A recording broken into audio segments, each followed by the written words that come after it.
En 2021, nous avons décidé d'internaliser la fabrication de nos murs ossature bois pour améliorer la qualité des projets, pour avoir la main sur les délais et parce que ça faisait sens pour nous de maîtriser l'ensemble de la chaîne de fabrication de nos maisons. Ça nous a permis notamment d'être très peu impactés par la hausse des coûts et la pénurie sur les matières premières. Aujourd'hui, l'atelier occupe 6 personnes à plein temps et fabrique plus de 8000 m² de murs par an, ce qui en fait le premier atelier d'Île-de-France dédié à 100% au passif et au biosourcé. Je m'occupe de réaliser les études techniques qui permettent de passer des plans d'architecte, des plans de maison, aux plans de fabrication des murs ossature bois. Je communique ces plans au chef d'atelier et je m'assure que les murs sont réalisés conformément à ces plans. Ici, nous sommes à l'atelier. La mission de l'atelier, c'est de fabriquer tous les murs des maisons de Positive Home. Donc, la fabrication de ces murs est divisée en 4 étapes.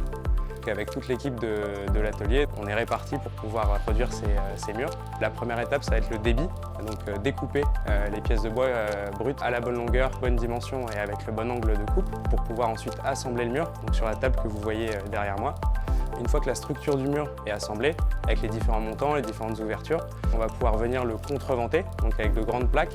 Ces plaques-là permettent la résistance structurelle du mur et permettent aussi l'équerrage pour que le mur reste d'équerre tout au long de sa vie. Une fois que ce mur est contreventé, on va pouvoir venir le retourner afin de pouvoir l'isoler à l'intérieur, donc avec des matériaux biosourcés, laine de bois ou ouate de cellulose. Une fois qu'il est isolé à l'intérieur, on va pouvoir mettre de l'isolant extérieur, donc ici des panneaux de fibres de bois rigides. Une fois que ces panneaux de fibres de bois sont posés, on va pouvoir poser le bardage ou le laisser tel quel pour qu'il soit ensuite enduit sur chantier. Une fois que le mur est fini, on vient l'entreposer sur différents racks et ces racks-là seront envoyés sur chantier pour y être posés directement sur place à l'aide d'une grue pour construire la maison.